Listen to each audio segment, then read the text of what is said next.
Hello good morning students. आज हम पढ़ने वाले हैं double helix structure of DNA, जिसको हम double helix model of DNA भी बोल सकते हैं।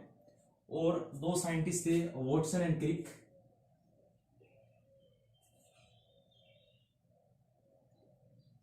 इन दो साइंटिस्टों ने इन 1953 give model of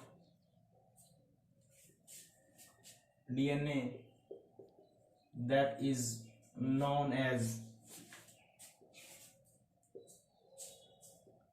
double helix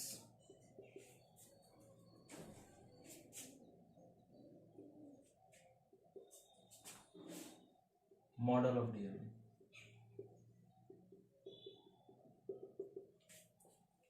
तो ये दो साइंटिस्ट थे, वॉटसन एंड क्रिक, जिन्होंने 1953 के अंदर एक मॉडल दिया था, डीएनए के बारे में स्ट्रक्चर को डिफाइन किया था, जिसको double helix model of DNA माना जाता है।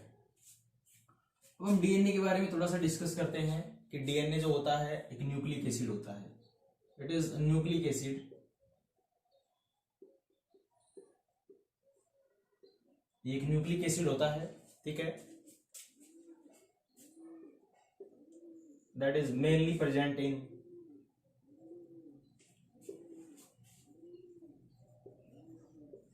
Nucleus of the cell.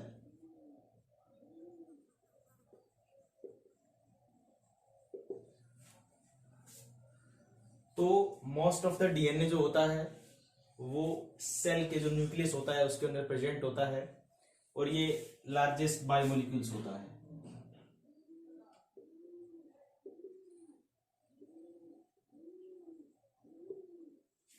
लेकिन माइटोकॉन्ड्रिया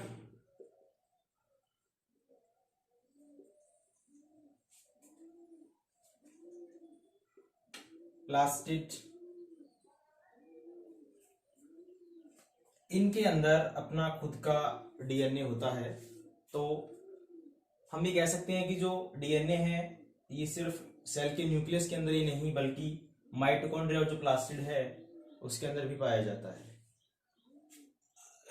अब जो ये डीएनए है इसके बारे में हम थोड़ा सा डिस्कस करें कि जो डीएनए होता है एक पॉली न्यूक्लियोटाइड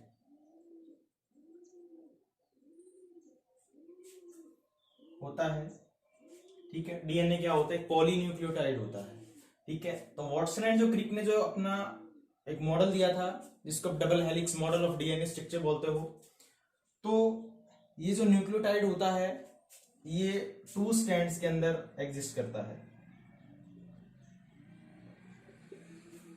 ठीक है।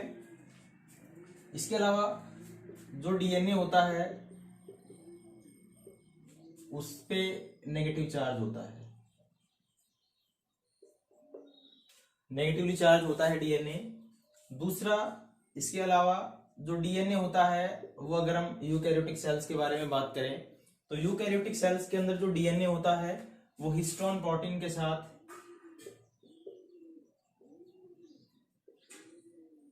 कंबाइंड फॉर्म में पाया जाता है, पैक्ड होता है डीएनए हिस्टोन प्रोटीन के साथ, जिसको हम क्रोमेटिन बोलते हैं। और ये जो क्रोमेटिन होता है इसके अंदर जो डीएनए और जो हिस्टोन प्रोटीन है वो दोनों के दोनों साल्ट लिंकेज से जुड़े हुए होते हैं, ठीक है। और जो साल्ट होता है जो इन दोनों के लिए जोड़ने के लिए जो रेस्पॉन्सिबल होता है वो Mg2 पॉजिटिव होता है, Mg+2 एक साल्ट होता है जो रेस्पॉन्सिबल होता है डीएनए को हिस्टोन प्रोटीन के साथ जोड़ने के लिए। तो ये था बेसिक स्ट्रक्चर, बेसिक इंफॉर्मेशन इसके बारे में। अब हम बात करते हैं कि जो वॉटसन एंड जो क्रिक ने जो मॉडल दिया था उसके बारे में।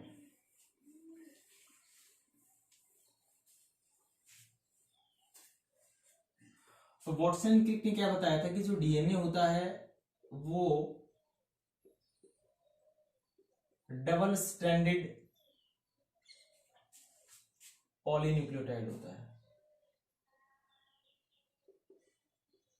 चेन, ठीक है। तो जैसे एक ये चेन हो गई, एक ये चेन हो गई, दोनों एक दूसरे के साथ जुड़ी हुई, इस टाइप से बताया था उसने। ठीक है, तो अब हम उसके स्ट्रक्चर के बारे में थोड़ा सा बात करते हैं। तो उससे पहले हम एक बार पॉलीन्यूक्लियोटाइड के बारे में बात कर लेते हैं। लास्ट लेक्चर में हम पॉलीन्यूक्लियोटाइड के बारे में बात कर चुके हैं। तो डीएनए जो होता है उसके अंदर तीन चीजें होती है। एक होता है उसके अंदर डीऑक्सी राइबोज शुगर, जो कि पेंटोज शुगर होती है। ठीक है, जिसके अंदर 5 कार्बन होते हैं। सेकंड, उसके अंदर नाइट्रोजनस बेस होते हैं या नाइट्रोजन बेस होते हैं। ठीक है, जिसके अंदर एडेनिन, साइटोसिन,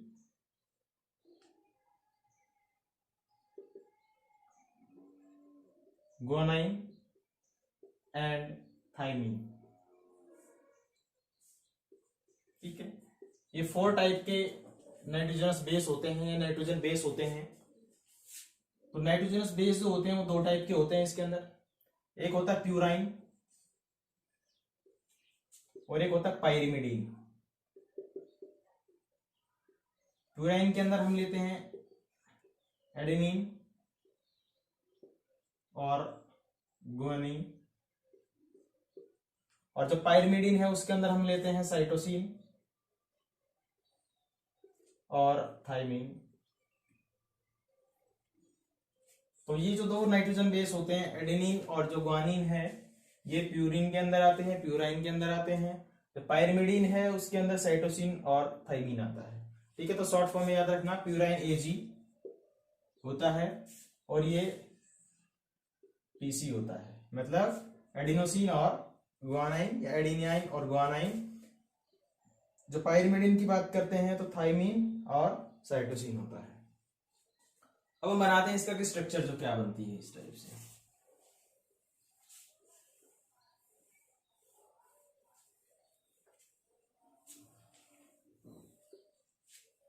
देखो,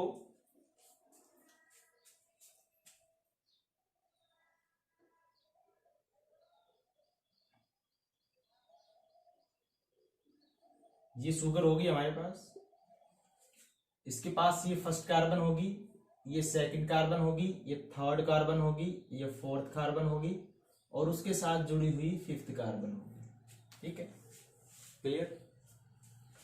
अब जो कार्बन 1 है यहाँ पे, उसके साथ बेस जुड़ा हुआ होता है। जो नाइट्रोजन बेस की बात की हमने, वो जुड़ा हुआ होता है।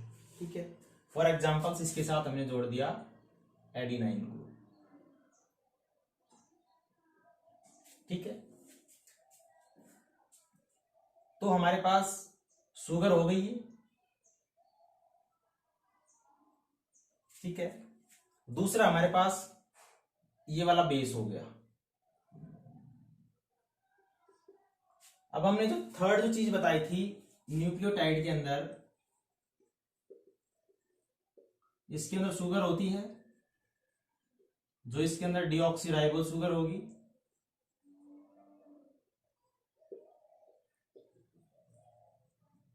दूसरा, इसके अंदर नाइट्रोजन बेस होंगे, जिसके बारे में हम बात कर चुके हैं। और जो थर्ड होता है वो होता है फॉस्फेट ग्रुप।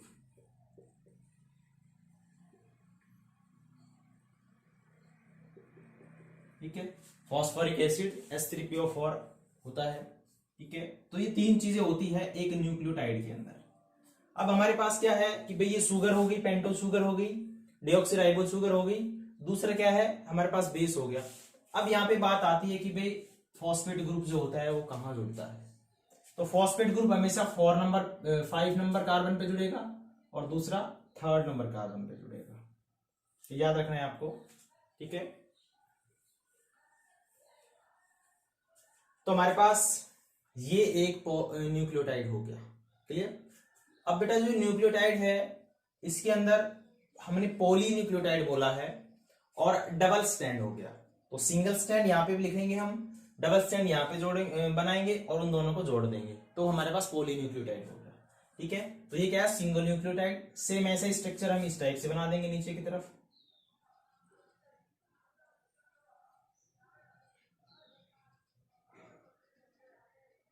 ठीक है। ये हमारे पास कार्बन फर्स्ट, ये कार्बन सेकंड, ये कार्बन थर्ड, ये कार्बन फोर और इसके साथ जुड़ा हुआ है कार्बन 5। क्लियर। अब देखो जो फॉस्फेट ग्रुप है P, फॉस्फेट ग्रुप जिसको हम बोल रहे हैं बेटा, ये थर्ड कार्बन से और फिफ्थ कार्बन दोनों के बीच में जुड़ा हुआ होता है। ठीक है, तो थर्ड कार्बन तो हमने ऊपर जोड़ दिया इसको, अब हम इसको जोड़ देते हैं फिफ्थ कार्बन से। ठीक है, क्लियर है। फिर थर्ड जो कार्बन है उसके साथ फिर P जोड़ देंगे हम, क्योंकि ये थर्ड और 5 कार्बन दोनों से जुड़ा हुआ होता है। और जो कार्बन फर्स्ट है उसके साथ हम दूसरा नाइट्रोजन बेस जोड़ देंगे, जैसे हमने जोड़ दिया यहाँ पे साइटोसिन। ठीक है, ये साइटोसिन जोड़ दिया हमने यहाँ पे। इसके बाद क्या होता है कि भी हमारे पास 2 न्यूक्लियोटाइड जुड़ गए एक दूसरे के साथ। ठीक है, क्लियर। अगर आप और जोड़ना चाहो तो इसके साथ और जोड़ सकते हो। थर्ड जो इस टाइप से, भाई एक डबल स्टैंडर्ड बोला था ना हमने, डबल स्टैंडर्ड, तो बेटा ये जो है ये सिंगल स्टैंडर्ड है। ठीक है, एक स्टैंड और आएगा इसके अंदर, और वो जो दूसरा स्टैंड आएगा वो इससे थोड़ा सा उल्टा होगा, मतलब कि इसकी जो मिरर इमेज आएगी वो दूसरे साइड में स्टैंड बनाएगा। ठीक है, फॉर एग्जांपल मैं यहां बना देता हूं इस टाइप से।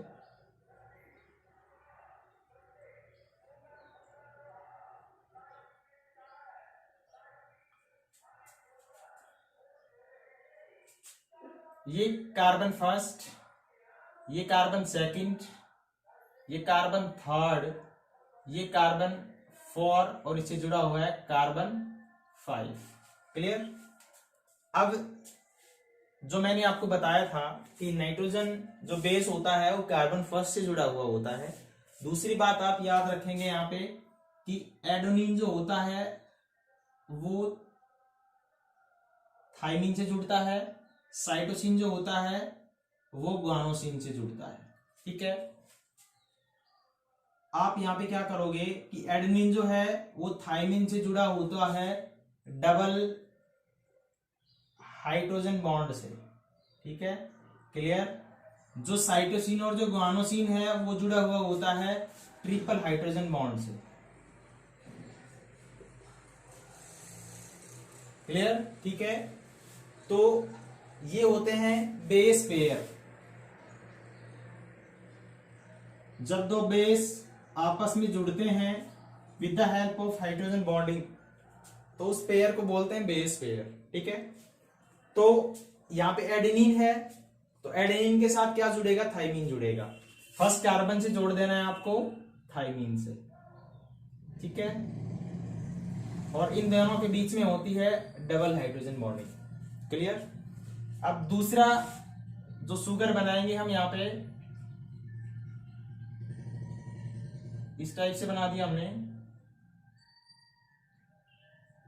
ठीक है, ये कार्बन फर्स्ट, ये कार्बन सेकंड, ये कार्बन थर्ड, ये कार्बन 4 और इसके साथ जुड़ा हुआ है कार्बन 5। ठीक है, फर्स्ट जो कार्बन है उसके साथ बेस जुड़ा होगा और साइटोसिन है उसके साथ कौन सा जुड़ा होगा, गुआनोसिन जुड़ा होगा। ये हमने यहाँ पे गुआनोसिन लगा दिया, इसके बीच में ट्रिपल हाइड्रोजन बॉन्डिंग होती है। ठीक है, क्लियर। अब यहाँ पे देखो हमने क्या बनाया था कि जो थर्ड और जो 5 कार्बन है उसके बीच में एक फॉस्फेट ग्रुप होता है, तो आप थर्ड और जो 5 है उसको किससे जोड़ दोगे, एक फॉस्फेट ग्रुप से जोड़ दोगे। तो बेटा यहाँ पे दूसरा 5 कार्बन पे एक फॉस्फेट ग्रुप होता है, फॉस्फेट ग्रुप होता है। ठीक है, थर्ड कार्बन पे भी फॉस्फेट ग्रुप होता है इस टाइप से। ठीक है, तो ये है ओवरऑल बेटा ये क्या बन गया, यहाँ पे एक पॉलीन्यूक्लियोटाइड बन गया जिसके अंदर देखो एक स्ट्रैंड ये है और एक स्ट्रैंड ये है डीएनए का। ठीक है, तो इसके अंदर इस डायरेक्शन को बोलते हैं 5 प्राइम, इसको हम बोलते हैं 3 प्राइम, इसको हम बोलते हैं 3 प्राइम और इसको हम बोलते हैं 5 प्राइम। ये क्या है, पोजीशन ऑफ फॉस्फेट ग्रुप है। ठीक है, क्लियर। अब यहां पे हम देखते हैं बॉन्डिंग।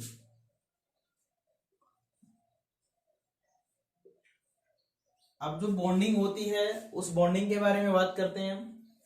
अब ये जो फॉस्फेट ग्रुप और जो कार्बन है शुगर का, इसके बीच में बेटा ये वाली जो बॉन्डिंग है, ये वाली बॉन्डिंग, द फॉस्फेट ग्रुप जो बना रहा है दो शुगर के बीच में, ये होता है फॉस्फोडाइएस्टर बॉन्ड।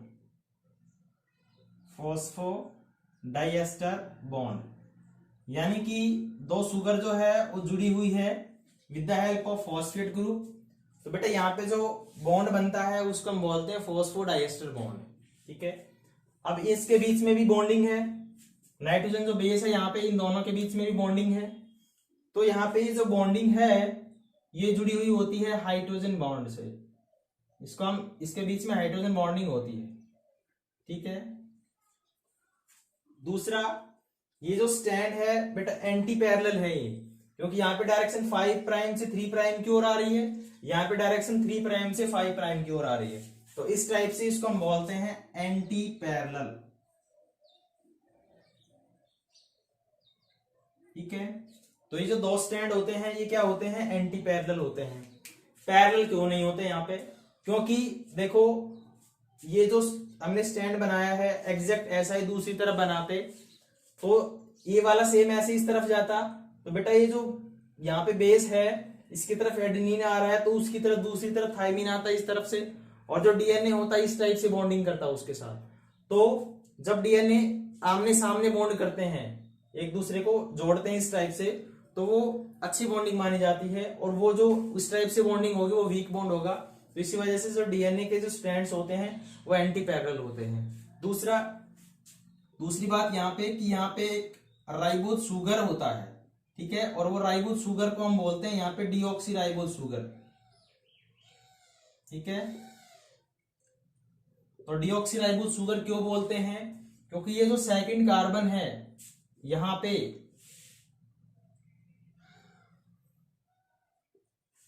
सेकंड कार्बन पे ऑक्सीजन की डेफिशिएंसी होती है, ठीक है। तो इसी वजह से इसको बोला जाता है डीऑक्सीराइबोज शुगर, ठीक है, क्लियर। तो ये था स्ट्रक्चर ऑफ द जो डबल हेलिक्स स्ट्रक्चर था। तो हमने एक न्यूक्लियोटाइड बनाया है यहाँ पे, ठीक है।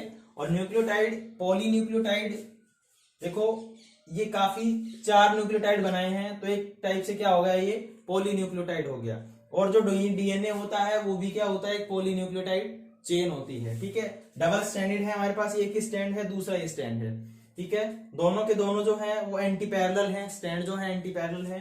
अब हम यहाँ पे उसकी जो स्ट्रक्चर आती है, ये तो हमने बॉन्डिंग किस टाइप से होती है, किस टाइप से जो न्यूक्लियोटाइड होते हैं उसके अंदर बॉन्डिंग होती है, और किस टाइप से न्यूक्लियोटाइड जो होते हैं वो एक दूसरे से जुड़े हुए होते हैं, इस टाइप से बताया है। लेकिन अगर आपने बुक के अंदर देखा होगा तो ये किस टाइप से स्ट्रक्चर दिया होगा,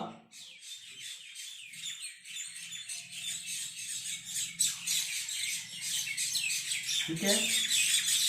तो इसके ये जो है ये दोनों स्टैंड होते हैं, स्ट्रैंड्स ऑफ डीएनए, ठीक है। तो क्या हो गया, ये डबल स्टैंडर्ड डीएनए हो गया, ठीक है। दूसरी बात यहाँ पे क्या आती है कि डायरेक्शन जो है वो 5 प्राइम से 3 प्राइम की ओर, और जो 3 प्राइम है उससे 5 प्राइम की ओर, ठीक है। ये डायरेक्शन हम बता चुके हैं आपको कि किस टाइप से डायरेक्शन देते हैं इसकी, एंटी पैरेलल है ये। अगर इस टाइप से 3 डायरेक्शन 5 प्राइम आए तो नीचे वाले की तरफ क्या आएगी, 3 प्राइम आएगी। इधर 3 प्राइम है तो इस तरफ क्या आएगी, 5 प्राइम आएगी डायरेक्शन। नेक्स्ट, ये जो स्टैंड है ये बने होते हैं किसके, शुगर प्लस फॉस्फेट ग्रुप के,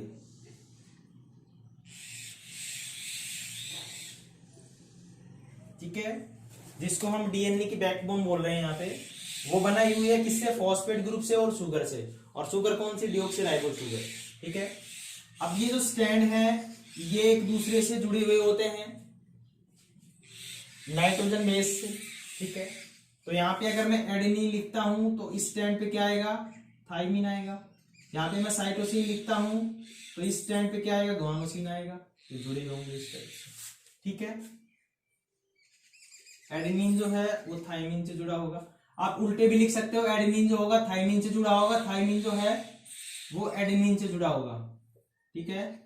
तो शॉर्ट फॉर्म याद करना आप इसको, आया था चला गया, ठीक है, याद रखना आपको। एडेनिन थाइमिन से जुड़ा होगा, थाइमिन एडेनिन से जुड़ा होगा। उसको उल्टा लिख सकते हो, कैसे लिख सकते हो, साइटोसिन है वो गुआनोसिन जुड़ा होगा, गुआनोसिन है वो साइटोसिन से जुड़ा होगा। इसके बीच में डबल हाइड्रोजन बॉन्डिंग होती है, इसके बीच में ट्रिपल हाइड्रोजन बॉन्डिंग होती है। अब ये जो डीएनए बनाया है हमने, इसके अंदर ये वाले जो है बेस पेयर हैं, ठीक है। तो पूरा का पूरा जो स्टैंड होता है, जो डीएनए होता है, उसके अंदर इसी टाइप से चलते जाएंगे, ऐसे हैं, फिर इसके अंदर आएंगे, इसके अंदर आएंगे, ठीक है। अब क्या होता है कि सिंगल हेलिक्स जो होता है, सिंगल हेलिक्स, ठीक है, यानी कि जब एक घुमाव आता है इस टाइप से, सिंगल स्पाइरल, सिंगल स्पाइरल जो है उसकी जो डिस्टेंस होती है वो 34 एंगस्ट्रम होती है, यानी कि यहां से और जो यहां तक इसकी जो डिस्टेंस है वो क्या है, 34 एंगस्ट्रम है। अब 34 एंगस्ट्रम है और इसके अंदर टोटल 10 नाइट्रोजन बेस होते हैं, ठीक है। जब टोटल 10 नाइट्रोजन बेस है, यहां पे 3 इसके अंदर है,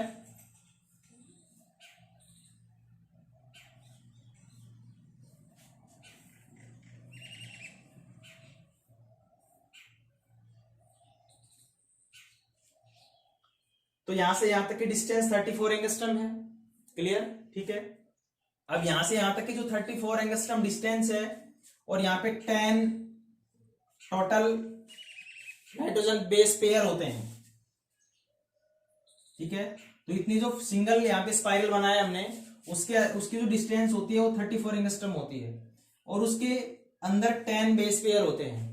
अब जब ये डिस्टेंस आती है बेस पेयर के बीच की, ये वाली डिस्टेंस, तो ये हो जाती है 3.4 एंगस्ट्रम, क्योंकि 34 एंगस्ट्रम टोटल डिस्टेंस है इसकी, क्लियर। अब जो यहाँ पे नाइट्रोजनस बेस है उसके बीच की डिस्टेंस जो होगी वो कितनी होगी, 3.4 एंगस्ट्रम हो जाएगी, 10 से डिवाइड कर दोगे आप, तो सिंगल बेस पेयर के बीच में जो डिस्टेंस होती है उसको वो कितनी होती है, 3.4 एंगस्ट्रम, ठीक है। तो ये जो डीएनए है ये एंटी पैरेलल स्ट्रैंड होते हैं जिसके अंदर, तो ये वाले जो होते हैं इसके स्ट्रैंड वो बने होते हैं फॉस्फेट ग्रुप और शुगर से, और जो नाइट्रोजनस बेस होता है वो इन दोनों को जोड़ता है, ठीक है। अब क्या होती है कि जो ये दो शुगर जुड़ी हुई है इसके बीच की डिस्टेंस होती है 11.1 एंगस्ट्रम, ठीक है। Distance between the sugars of the double helix DNA structure is 11.1 angstrom, ठीक है, क्लियर। तो ये था overall structure of the double stranded जो हमने डीएनए का स्ट्रक्चर बनाया है, डबल हेलिक्स जिसको मॉडल बोल रहे हैं, जो वॉटसन क्रिक ने दिया था 1953 के अंदर, तो उससे बताया था इतना। अब इसके अंदर थोड़ा सा हम एक्स्ट्रा डिटेल पढ़ते हैं।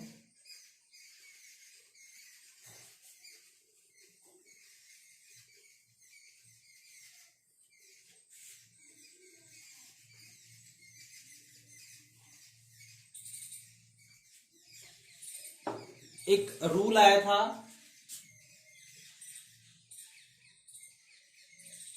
सारगेप्स रूल, सारगेप्स इक्विवेलेंसी रूल,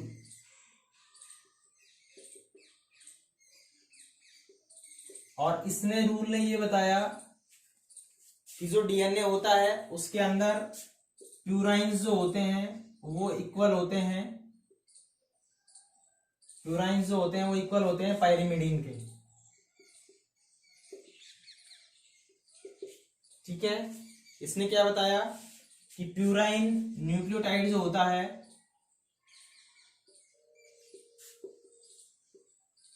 वो इक्वल होता है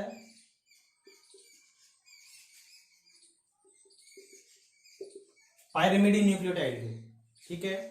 यानी कि जो प्यूराइन होंगे उनका नंबर बराबर होगा किसके, पायरिमिडीन के, ठीक है। एक बात तो यहां पे ये क्लियर हो गई। तो ये जो रूल था इसने बताया था कि जो प्यूराइन न्यूक्लियोटाइड होता है उसका नंबर बराबर होता है पायरिमिडीन न्यूक्लियोटाइड के बराबर होता है, ठीक है। प्यूराइन न्यूक्लियोटाइड बराबर होंगे किसके, पायरिमिडीन न्यूक्लियोटाइड के। अब यहाँ पे प्यूराइन जो बराबर होगा वो किसके हो जाएगा, पायरिमिडीन के हो जाएगा। दूसरा A+G इक्वल होंगे C+T के। मतलब क्या है, प्यूराइन से हमारे पास एडेनिन और ग्वानाइन, साइटोसिन और थाइमिन जो पायरिमिडीन है एक, ठीक है, ठीक है। तो इनका नंबर और इनका नंबर दोनों का क्या होगा, सेम होगा, ठीक है।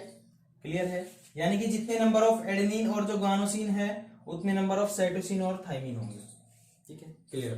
नेक्स्ट बात क्या आती है कि किसी भी स्पीसीज के लिए इनका जो रेशियो होता है एडेनिन और जो गुआनोसिन है, साइटोसिन और प्लस थाइमिन जो है वो 1 के बराबर होगा। ठीक है, ये बात भी उसने बताई। इसके अलावा क्या आता है, एक बेस रेशियो आता है। बेस रेशियो, अबे बेस रेशियो क्या होता है कि एडेनिन और जो गुआनोसिन है यानी प्यूराइन अपॉन पायरिमिडीन जो है वो कांस्टेंट होगा फॉर ए स्पीसीज। ठीक है, कि किसी भी स्पीसीज के लिए ये क्या होगा, कांस्टेंट होगा। रेशियो ऑफ द प्यूराइन और पायरिमिडीन का जो रेशियो आएगा वो किसी भी स्पीसीज के लिए कांस्टेंट होगा। ठीक है, क्लियर। अब दूसरा एक मोस्ट इंपोर्टेंट जो नीट के अंदर काफी बार पूछी जाती है वो ये आती है कि जो डीएनए होता है उसका मॉलिक्यूलर वेट कितना होता है। तो molecular weight of DNA is, तो पहली बात आती है कि मॉलिक्यूलर वेट को हम किस यूनिट्स के अंदर लिखते हैं, तो यूनिट आती है डाल्टन की। तो 10 की पावर 6 से 10 की पावर 9 डाल्टन, इतना मॉलिक्यूलर वेट होता है एक डीएनए का। ठीक है, यानी वेरी करता है स्पीसीज टू स्पीसीज। क्लियर। तो मॉलिक्यूलर वेट होता है 10 की पावर 6 से 10 की पावर 9 डाल्टन के। ठीक है, तो ये मोस्ट इंपोर्टेंट है, इसके अंदर आप किसी का भी निकाल सकते हो। ठीक है, दूसरा ये जो एडेनिन है इसका अगर आपने दिया है कि भाई किसी के अंदर 10 एडेनिन है। ठीक है, जब 10 एडेनिन है तो आपको ये पता होना चाहिए कि भाई एडेनिन जो होता है वो साइट थाइमिन के साथ जुड़ता है। क्लियर। तो जितना नंबर ऑफ एडेनिन होगा उतना ही नंबर ऑफ क्या होगा, थाइमिन होगा। एक क्वेश्चन लेते हैं कि कोई भी